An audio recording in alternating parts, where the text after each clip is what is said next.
The Adirondack chair is a classic, and with our easy-to-follow design, you can build yourself one in an afternoon using just a few tools. I'm going to focus on some tips, tricks, and pointers that'll get you through this build without any problems. First up, how to get the right pitch for your seat. The side frames to the chair get built first, and as you can see, it's a simple box design with an angled brace. The angled brace has a 5-degree angle cut on each end, and the 5-degree angle is important because this is what establishes the pitch to your chair, and with this design, you sit a little more upright than you typically do in an Adirondack, which makes it a lot easier for people to get up and down. We have our first 5-degree cut on there, so I'm going to set it into place, make my mark, that way I know right where to make my next cut.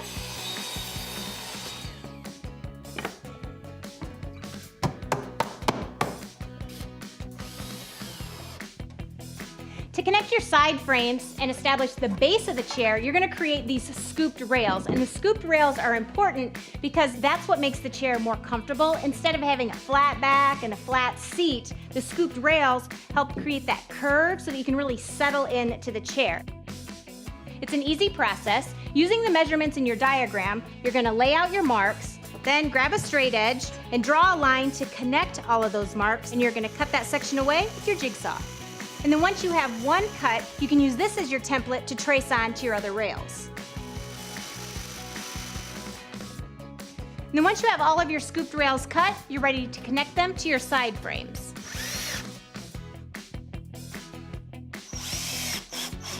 Now I can put the arms and the backrest in place. Next, you'll install the slats for the seat and back, and I've got a couple tips to make that go smoothly. The back slats are going to get installed by putting the outer ones on first and then putting your remaining two in the center. And you want to leave a 5/16 inch gap between your boards, including the arm and your first board. And once you have all of your back slats in place, you can see how that curve is happening there, and that's because of the scoop that we created. Now, because of that scoop though, when we go to install our seat slats, which we're going to install in the same order as we did our back slats, we need to make a slight cut at the back end so that it molds to that curve. A compass makes it easy for you to scribe a line that you can then cut with your jigsaw, and that's going to give you the angle you need so this seat slat rests nicely against the back. Before we secure our seat slats, we need to mark for length, and you want your seat to sit flush with your legs. So I'm going to put my straight edge here and mark. Then we'll make a straight cut on the miter saw. Now, to create that classic arch, here is a great trick. You're going to take a 3/16 inch dowel, and you're going to place it on the marks that we have stated in your diagram. I'm going to clamp it here on the one side. We're going to bend it, clamp it on the other side, and then we're going to trace our outline. At this point, you're now going to remove the seat and the back slats. We're going to make the cut to the arch using our jigsaw, and then we're going to finish it off. The reason you want to remove all of your back and seat slats to finish them is because you can get all around the boards a lot easier, and it makes a much nicer finishing job.